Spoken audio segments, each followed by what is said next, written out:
नमस्कार। बहुत स्वागत है आप सबका एक बार फिर से हमारे यूट्यूब चैनल के ऊपर।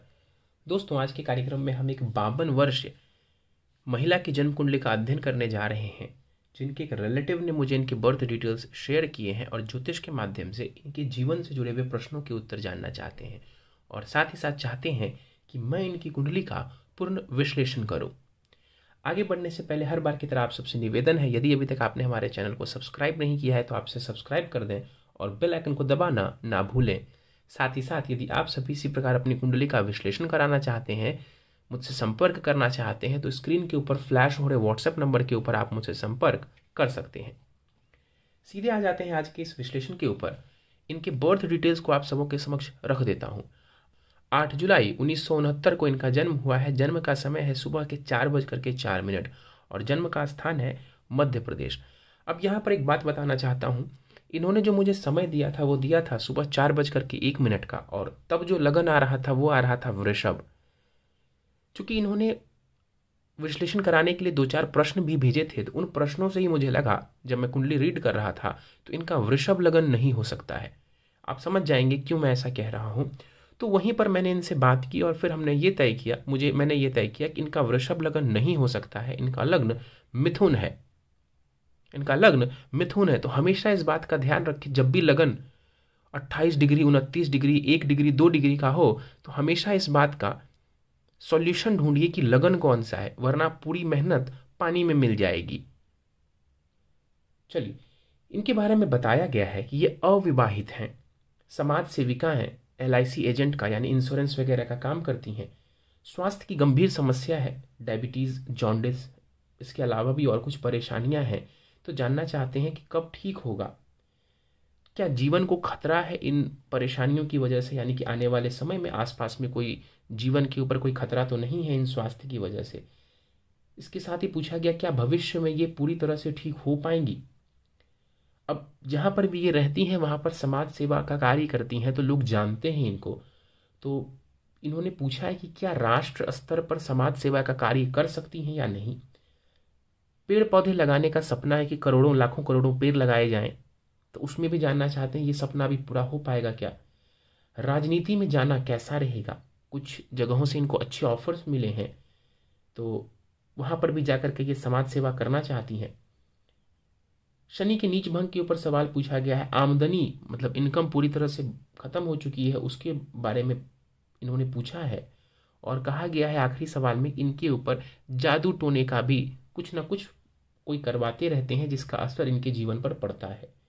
तो विस्तार पूर्वक इनके प्रश्नों को लेंगे, लेकिन सबसे पहले इनकी कुंडली की तरफ चलते हैं। तो मिथुन लग्न की कुंडली बनती है और चंद्रमा देखें तो वो मेष राशि में जाकर के बैठे हुए हैं। मिथुन लग्न मेष राशि की इनकी कुंडली बन जाती है। मंगल से बहुत हद तक ये कुंडली प्रभावित है। कुंडली का निचोड़ समझा जाए कुछ शब्दों में, तो ये जिनकी भी कुंडली है मेहनती होंगी, जीवन में शॉर्ट जर्नीज, छोटी मोटी यात्राएं लगी रहेंगी, समझदार होंगी। स्वास्थ्य की विशेष पीड़ा दिखती है क्योंकि लगन बहुत ज्यादा पीड़ित है यहाँ पर। आध्यात्मिक उन्नति के योग इस कुंडली में बढ़िया नजर आ रहे हैं कि ऐसा व्यक्ति डिटैच होगा, आध्यात्मिक उन्नति बढ़िया कर सकता है। करियर में उतार चढ़ाव नजर आ रहा है। शनि चंद्रमा की युति जो है ना, वो मानसिक पीड़ा और अकेलापन देता है। मानसिक पीड़ा एवं अकेलापन देता है काफी हद तक, हालांकि वो आध्यात्मिक उन्नति के लिए बढ़िया है। जमीन से जुड़ के काम करना इनके लिए फायदेमंद रहेगा। ऑयल माइनिंग, ऑयल का काम, माइनिंग का काम, टैक्स से जुड़ा काम और इंश्योरेंस से जुड़ा काम इनके लिए फायदेमंद रहेगा। उन चीज़ों से जुड़ करके ये पैसा बना सकते हैं। इनके बारे में बताया भी गया है कि LIC एजेंट का काम है, तो वो इंश्योरेंस के अंडर ही आ जाएगा। तो ये यहाँ से पैसे कमाने का योग बढ़िया है। वैवाहिक सुख कमजोर है इस कुंडली में। निश्चित सी बात है कि विवाह नहीं किया है तो वैवाहिक सुख अच्छा नहीं हो सकता इस चार्ट में। साहसी होंगी, निडर स्वभाव होगा इनका, क्योंकि मैंने थोड़ी देर पहले कहा था कि मंगल से काफी हद तक कुंडली प्रभावित नजर आ रही है।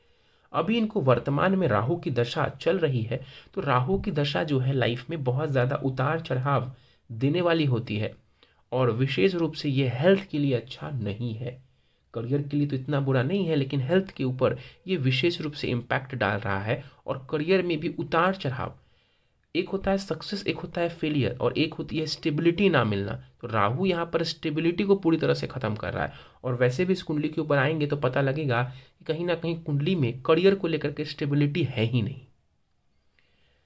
सीधे आ जाते हैं, मिथुन लग्न की पत्रिका है, 0 डिग्री का लगन है। यहाँ पे मैंने कहा कि रेक्टिफाई किया गया है लगन को, कि इन्होंने जो टाइमिंग दिया था उसके हिसाब से वृषभ लगन की पत्रिका थी, वहाँ पर मैरिज दिख रहा था, इन्होंने बोला मैरिज नहीं है। तो यहाँ पर देखें तो मिथुन लग्न की पत्रिका है, लगन में ही बुध बैठे हुए हैं, भद्र महापुरुष योग बना करके, साथ में सूर्य भी विराजमान है। सूर्य यहाँ पर लगन में बैठे हुए हैं, मेहनती बनाएंगे इस जातिका को। सूर्य बुध दोनों इकट्ठे लगन में बैठे हुए हैं, तो ये बुद्धि, चाहे जिस भी क्षेत्र में, देखिए बुद्धि और शिक्षा में आपने कितनी डिग्री हासिल की है, इसमें बहुत ज़्यादा फर्क है। सूर्य बुध की जो युति है ये डिग्रीज के लिए नहीं काम आती है, ये आपकी योग्यता या यूं कह लीजिए कि आपकी बौद्धिक क्षमता के लिए बढ़िया होता है। तो इन चीज़ों के लिए यहाँ पर बढ़िया नजर आ रही है स्थिति। बुध यहाँ पर लगन में बैठे हुए हैं, तो व्यक्तित्व के लिए यहाँ पर बढ़िया है, सोच के लिए, अच्छी सोच के लिए यहाँ पर बुध का बैठना बढ़िया है। देखिए महापुरुष योग लगन में बैठा हुआ है, तो कहीं ना कहीं व्यक्ति का उच्च विचार ऐसे देखने को मिलते हैं। कई सारे लोगों की कुंडली में अगर आप देखोगे तो महापुरुष योग की वजह से उच्च विचार देखने को मिलते हैं। हालांकि डिपेंड करता है किन ग्रहों के द्वारा वो महापुरुष बन रहा है। तो यहाँ पर समझे तो बुध सूर्य यहाँ पर इंटेलिजेंस के लिए बढ़िया है, भागदौड़ देने वाले होंगे, अच्छी सोच अच्छे विचार यहाँ पर दिखते हैं। आगे बढ़ जाए तो केतु एवं बृहस्पति इकट्ठे बैठे हुए। देखिए केतु बृहस्पति यहाँ पर अध्यात्म के लिए बढ़िया है, बाकी चीजों के लिए ये बढ़िया नहीं है। माता से संबंधित सुखों के लिए यहाँ पर केतु और गुरु का बैठना बढ़िया नहीं है। इनके बारे में कंफर्म किया गया कि माता के साथ संबंध कोई बहुत अच्छे नहीं रहे हैं। तो केतु गुरु जो यहाँ पर बैठे हुए हैं ये आध्यात्मिक उन्नति के लिए बढ़िया है। यहाँ पर समझे जो केतु बैठे हुए हैं वो कहीं ना कहीं सुखों में परेशानी या डिटैचमेंट देंगे, लोगों से डिटैचमेंट देंगे।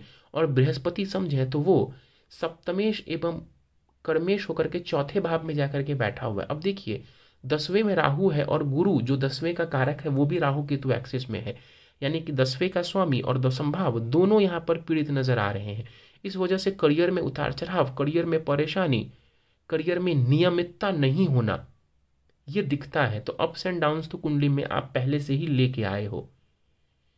यहां पर और समझे तो विवाह का स्वामी बृहस्पति केतु के साथ आध्यात्मिक योग बना रहा है, तो केतु के साथ यहां पर बृहस्पति का जाना ये एक पॉइंट बनता है जो विवाह में प्रॉब्लम दे या फिर विवाह के लिए व्यक्ति ना जाए। ऐसा नहीं है कि जिसकी भी मिथुन लगन की कुंडली होगी और गुरु एवं केतु इकट्ठे बैठे होंगे वो सभी अविवाहित होंगे, ऐसा मत सोचिएगा। क्योंकि कोई भी एक दोष या योग या कुछ भी आपको पूर्ण रूप से इतना बड़ा निर्णय नहीं दिलवाता है। खैर आगे बढ़ते हैं। यहाँ पर बृहस्पति कुंडली के अष्टम भाव को भी देख रहे हैं। देखिए इस कुंडली में बृहस्पति कोई कारक ग्रह नहीं है, करियर विवाह के जरूर स्वामी है लेकिन कोई कारक ग्रह नहीं है। तो बृहस्पति रोग दे सकता है, पेट से जुड़ा हुआ जॉन्डिस जो इन्होंने बोला वो बृहस्पति के द्वारा दिया जाने वाला योग है, मतलब बीमारी है, माफी चाहूंगा। तो यहाँ पर बृहस्पति पीड़ित है, अष्टम से संबंध बना रहा है, इस वजह से परेशानी होने की संभावना दिखती है। 12वें भाव के ऊपर भी बृहस्पति का प्रभाव है। जब भी बृहस्पति की दृष्टि 12वें भाव के ऊपर होती है तो व्यक्ति चैरिटी करने वाला होता है, समाज सेवा कह लीजिए, चैरिटी कर लीजिए, उसके लिए अच्छा होता है, आध्यात्मिक उन्नति के लिए बढ़िया होता है। और शुक्र के ऊपर जो गुरु की दृष्टि है, शुक्र के ऊपर गुरु की दृष्टि है, ये कहीं ना कहीं व्यक्ति के विचारों को शुद्ध बनाता है, व्यक्ति के विचारों को शुद्ध बनाता है, निर्मल बनाता है। मंगल की बात कर लीजिए, मंगल कुंडली के छठे भाव में जाकर के बैठे हुए हैं, स्वग्रही है मंगल, बली अवस्था में वक्री में यहाँ पर बैठा हुआ है, वक्री होकर के। अब यहाँ पर समझें तो यहाँ पर जो मंगल बैठा हुआ है ये 2-3 बातें बता रहा है। पहला ये बता रहा है कि जीवन में शत्रु भी होंगे और उन शत्रुओं के ऊपर ये विजय भी हासिल करेंगी। जीवन में शत्रु भी बहुत होंगे, बली होंगे, शत्रु पावरफुल होंगे और उन शत्रुओं को ये परास्त भी करेंगी। यहां से मंगल बैठ करके कुंडली के भाग्य को 12वें को और लगन को देख रहा है। अब समझिए ध्यान से, मंगल इस कुंडली के लिए सबसे बुरा ग्रह है। सबसे बुरा ग्रह यदि कोई है इस लगन में तो वो मंगल है, क्योंकि लग्नेश का वो शत्रु है, साथ ही साथ वो षष्ठेश भी रोग भाव का स्वामी है। ये मंगल भाग्य में कटौती करेगा और लगन लग्नेश को देख रहा है तो स्वास्थ्य की पीड़ा देगा। ये स्वास्थ्य की पीड़ा देगा, ये निडरता तो दे देगा लेकिन स्वास्थ्य की पीड़ा साथ में देता रहेगा। राहु के ऊपर चले, राहु के ऊपर मैंने कहा ये करियर में उतार चढ़ाव, राहु की दशा जैसे चल रही है तो जीवन में अनिश्चितता, तो इसको ले राहु की वजह से अप्स एंड डाउन्स करियर में रहने वाले हैं। राहु की दृष्टि द्वितीय भाव एवं छठे भाव के ऊपर भी पड़ेगी तो धन को लेकर के उतार चढ़ाव और साथ ही साथ रोग में भी ये राहु परेशानी देगा, यानी बीमारी देने वाला होगा। हालांकि इतना जरूर है, शत्रुहंता योग बन रहा है कुंडली में, तो शत्रुओं के ऊपर विजय प्राप्ति के लिए बढ़िया है, लेकिन हेल्थ के लिए अच्छा नहीं है। शनि चंद्रमा देखें तो इकट्ठे बैठे हुए हैं। शनि चंद्रमा की युति विष दोष कहलाती है, विष दोष कह लीजिए इसको, विष योग कह लीजिए, लेकिन ये अध्यात्म के लिए बढ़िया है क्योंकि ये भी व्यक्ति को डिटैच करता है। तो यहाँ पर शनि चंद्रमा डिटैचमेंट के लिए, अध्यात्म के लिए, समाज सेवा के लिए बढ़िया माने जाएंगे। यहाँ पर शनि नीच का है, अष्टमेश एवं भाग्य शनि लाभ भाव में बैठा है, इसीलिए मैंने बोला भी था इंश्योरेंस से, टैक्स से, माइनिंग सबसे लाभ है इनको। भाग्य जरूर सहयोग करेगा यहाँ पर, लेकिन शनि नीच के हैं यहाँ पर, और शनि की नीचता भंग नहीं हो रही है, शनि की नीचता भंग नहीं हो रही है यहाँ पर। इस वजह से कहीं ना कहीं शनि के नकारात्मक प्रभाव जीवन में देखने को मिलेंगे।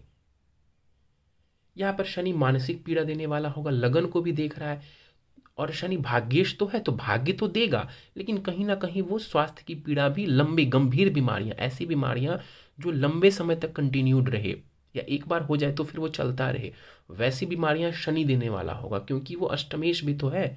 तो भाग्य तो बढ़ा देगा लेकिन वो परेशानियां भी देगा, तो लगन को ये भी पीड़ित कर रहा है। पंचम और अष्टम के ऊपर शनि का प्रभाव है, पंचम भाव के ऊपर शनि का प्रभाव होने की वजह से संतान सुख को ये कमी करेगा, कम करेगा। ऑलरेडी सीधी सी बात है कि शादी ही नहीं हुई है तो फिर संतान के ऊपर तो कोई टिप्पणी नहीं करनी चाहिए। शनि की बात करें तो शनि की जो 10वीं दृष्टि आयु भाव के ऊपर जा रही है ये बढ़िया है काफी हद तक। शनि भले ही नीच के हैं लेकिन शनि पूरी कोशिश करेंगे कि इनकी आयु की रक्षा हो, तो आयु को लेकर के कोई समस्या यहाँ नजर नहीं आ रही है। चंद्रमा यहाँ पर धन योग बना करके बैठे हुए हैं, धनेश होके लाभ भाव में जाके बैठे हुए हैं, तो ये पैसे के लिए बढ़िया दिखता है योग चंद्रमा का। हालांकि मानसिक स्थिति के लिए चंद्रमा का यहाँ पर बैठना बढ़िया नहीं है, क्योंकि मंगल की राशि में शनि के साथ बैठे हुए हैं, तो कहीं ना कहीं मन को ये पीड़ित जरूर करेंगे, लेकिन डिटैचमेंट के लिए बढ़िया है, पैसे के लिए कुछ हद तक ये बढ़िया है। और उन्हीं चीजों से जुड़ करके पैसा, जैसे मैंने बोला, आप बना सकते हैं। दूसरों को ज्ञान या एडवाइस दे करके भी ये पैसा बनाना चाहें तो ठीक ठाक पैसा बना लेंगी। यहाँ पे समझा जाए तो शुक्र की बात कर ली जाए तो शुक्र यहाँ पर कुंडली के 12वें भाव में बैठे हुए हैं, पंचमेश जाकर के कुंडली के 12वें भाव में बैठा हुआ है। तो यहाँ पर गुरु एवं जो मंगल की दृष्टि पड़ रही है, तो मंगल की दृष्टि की वजह से शुक्र पीड़ित जरूर होंगे, लेकिन गुरु की दृष्टि पड़ने की वजह से ये व्यक्ति के स्वभाव को बढ़िया बनाता है। और खास करके यहाँ पर जो शुक्र है ना, इसके ऊपर गुरु का जब इम्पैक्ट पड़ता है तो प्योरिटी देता है यहाँ पर, तो उसके लिए ये बढ़िया है। यहाँ पर शुक्र को समझे तो यहाँ पर 12वें में पीड़ित है, शिक्षा के लिए ये बहुत अच्छा नहीं है, और संतान के लिए भी नहीं कह सकते इसको।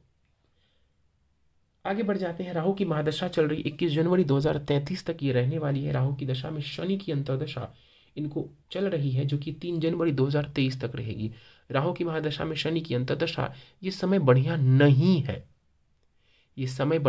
है, और अभी जो शनि का गोचर भी हो रहा है वो भी इनके अष्टम भाव से हो रहा है, तो एक तो दशा इनके लिए फेवरेबल नहीं है, ऊपर से जो गोचर हो रहा है शनि का वो भी इनके लिए, इवन राहु का गोचर, शनि का गोचर, दोनों का ही गोचर इनके लिए बुरा है। तो अभी 1 वर्ष तक विशेष रूप से ध्यान इनको रखने की आवश्यकता है। निश्चित रूप से जनवरी 2023 से धीरे धीरे जैसे जैसे समय आगे बढ़ेगा इनके जीवन में स्थिति बेहतर होगी, स्वास्थ्य को लेकर के भी स्थिति वहां से थोड़ी बेहतर जरूर होगी। नवांशा कुंडली में भी मैरिज में वही दिखता है प्रॉब्लम, जिस वजह से मैरिज इन्होंने नहीं की। प्रश्नों को लेते हैं। अविवाहिता है, समाज सेविका है, LIC एजेंट का कार्य है, ठीक है, दिखता है चार्ट में। स्वास्थ्य की गंभीर समस्या है, शुगर, जॉन्डिस दिख रहे हैं कुंडली में। शुक्र एक स्वास्थ्य की कुंडली होती है D27, वहां पर देखेंगे तो वहां पर साफ साफ शुगर वाला दिख रहा है, और इस कुंडली में गुरु पीड़ित है तो जॉन्डिस यहां पर दिख रहा है। तो शुगर, जॉन्डिस, इन चीजों की परेशानी कुंडली में है। कब से लाभ मिलेगा, कब ठीक होगा? देखिए, शुगर वगैरह, जहां तक मेरा ज्ञान है, शुगर की बीमारी या डायबिटीज काफी लंबे समय तक व्यक्ति को परेशान करता है, तो उसको डेफिनेटली कंट्रोल कर पाएंगी। नेक्स्ट ईयर से समय बढ़िया है, अभी विशेष ख्याल रखना है। इस वर्ष बिल्कुल लापरवाही नहीं चलेगी। हाँ, अगले वर्ष से जरूर किस्मत कह लीजिए, परमात्मा कह लीजिए, वहाँ पे इनको सपोर्ट करने वाला होगा। क्या स्वास्थ्य के कारण जीवन को खतरा है? मुझे ऐसा नहीं लगता है। शनि कहीं ना कहीं इनकी आयु को प्रोटेक्ट कर रहे हैं। क्या भविष्य में ये पूरी तरह से ठीक हो पाएंगी? देखिए, जॉन्डिस तो चलिए आज है, कल ठीक हो जाएगा, लेकिन जो डायबिटीज़ है या जो बाकी चीज़ें होती हैं, ऐसी बीमारियां बहुत जल्दी ठीक नहीं होती हैं। और एक बात याद हो आपको, मैंने कहा था कि शनि गंभीर बीमारी देगा, ऐसी बीमारी देगा जो लंबे समय तक चले। और शनि की अंतर्दशा में आपने देखा भी होगा कि ये बढ़ गई हैं, तो ये मुश्किल है थोड़ा। हाँ, इतना ज़रूर है कि जनवरी 2023 से चीज़ें कंट्रोल होने लगेंगी, इसकी संभावना है कुंडली में। क्या राष्ट्र स्तर पर समाज सेवा का कार्य कर सकती है? नेक्स्ट ईयर से प्रयत्न करें। देखिए, आपके विचार नेक हैं, नेक विचार है, तो मैं अगर कुंडली में योग कम भी होगा तब भी मैं बोलूँगा आपको ऐसे काम करने चाहिए, क्योंकि अगर आपका मन अच्छा है, आप अच्छे काम के लिए आगे बढ़ना चाहती हैं, तो उसमें ना बोलने जैसा कुछ नहीं है। अगर आप समाज सेवा करना चाहते हैं, बिल्कुल आपको आगे बढ़ना चाहिए। कब से बढ़ें? तो इस वर्ष रुक जाइए, मैं यही सलाह दूंगा। नेक्स्ट वर्ष से बढ़िया है स्थिति। पेड़ पौधे लगाने का सपना है, बहुत फायदा देगा। आपकी कुंडली में भी कई सारे दोष को वो दूर करेगा। बिल्कुल आपको इसका प्रयत्न करना चाहिए। करोड़ों पेड़ लगाएंगे कि अरबों लगाएंगे मुझे नहीं पता, लेकिन आपको प्रयत्न जरूर करना चाहिए। नेक्स्ट ईयर से चीज़ें आपके फेवर में काफ़ी हद तक रह सकती हैं, रहेंगी। राजनीति में जाना कैसा रहेगा? ऑफर मिला है, क्या वहां जाकर के समाज सेवा कर पाएगी? देखिए, मुझे नहीं पता राजनीति में कितनी समाज सेवा होती है, पर ठीक है, अगर आप करना चाहते हैं आप आगे जा सकते हैं। अड़चने वहां भी आएंगी। अगर आप ये सोच रहे हैं कि ये चली जाएं और बिल्कुल एकदम आराम से वहां पर जो भी इनके मन का काम है वो कर पाएंगी, ऐसा नहीं है। वहां पर भी अड़चनें आएंगी, लेकिन ट्राई कर सकती हैं, वहां पर एक की रोल प्ले कर सकती हैं। राजनीति में जाकर के कहीं ना कहीं बड़े मंच पर जाएंगी तो शायद लोगों से मिलेंगे, तो समाज सेवा करने का भी बड़ा मौका या ज़्यादा लोगों तक इनकी पहुंच हो सकती है। तो इस हिसाब से जाना चाहिए। नेक्स्ट ईयर से ट्राई कीजिए। क्या शनि का नीच भंग हुआ है? नहीं। आमदनी अभी पूरी तरह से बंद है, ये कब सही होगा? पहले स्वास्थ्य सही करिए, आमदनी हो जाएगा सही। आमदनी के लिए समय अभी भी इतना बुरा नहीं है, बट स्टिल अभी दशा गोचर दोनों ही इतने फेवरेबल नहीं है। तो इस वर्ष भी वो सही हो सकता है, नहीं तो अगले वर्ष बेहतर होने की उम्मीद है। जादू टोना का इस्तेमाल इन पर किया जाता है, उससे कैसे बचें? खुद को पूजा पाठ के माध्यम से आप बलि रखिए, ईश्वर की शरण में जाइए, आपको लाभ मिलेगा। लाल चंदन वगैरह का टीका अपने माथे पर लगा करके रखिए, आपको लाभ मिलेगा। मंदिर वगैरह जाइए, वहाँ पर दर्शन करिए भगवान के, तो काफ़ी हद तक वो चीज़ें, अगर कोई करता भी है तो वो चीज़ें कम होती रहेंगी। अभी राहु की दशा है, चंद्रमा कमज़ोर है कुंडली में, तो इस तरीके की समस्याएं, चाहे वो भ्रम हो या रियल में कोई आपके साथ ऐसा कर रहा हो, इसकी स्थिति बन सकती है, कुंडली में पॉसिबल दिखती है। उपाय के ऊपर चलते हैं। 2 ही उपाय दे रहा हूं, सरल है, कारगर है। महामृत्युंजय मंत्र कम से कम 1 माला जरूर रोज जाप करिए। समय मिले तो सुबह शाम दोनों समय 1-1 माला का जाप करिए। विष्णु सहस्त्र नाम का पाठ प्रतिदिन करना है, इससे भी आपको अच्छा लाभ दिख जाएगा जीवन में। बस यही 2 उपाय हैं, और बीच बीच में मंदिर आप जाते रहिए, जब भी आपको फुर्सत मिले चंदन वगैरह का टीका अपने माथे पर जरूर लगा के रखिए, आपको उससे लाभ मिलेगा। चलिए, तो दोस्तों ये था इस 52 वर्ष महिला की जन्म कुंडली का विश्लेषण। उम्मीद है आपको हमारा यह कार्यक्रम पसंद आया होगा। यदि कार्यक्रम पसंद आया तो आप इसे लाइक करें, शेयर करें। अभी तक चैनल को सब्सक्राइब नहीं किया है तो आप इसे सब्सक्राइब कर दें। कुछ सुझाव देना चाहते हैं तो नीचे कमेंट बॉक्स में कमेंट करके आप मुझे लिख सकते हैं। इसके साथ ही यदि आप सभी विश्लेषण कराना चाहते हैं तो स्क्रीन के ऊपर फ्लैश हो रहे व्हाट्सएप नंबर के ऊपर आप मुझसे संपर्क कर सकते हैं। इस वीडियो में फिलहाल इतना ही। आप सभी का बहुत बहुत धन्यवाद।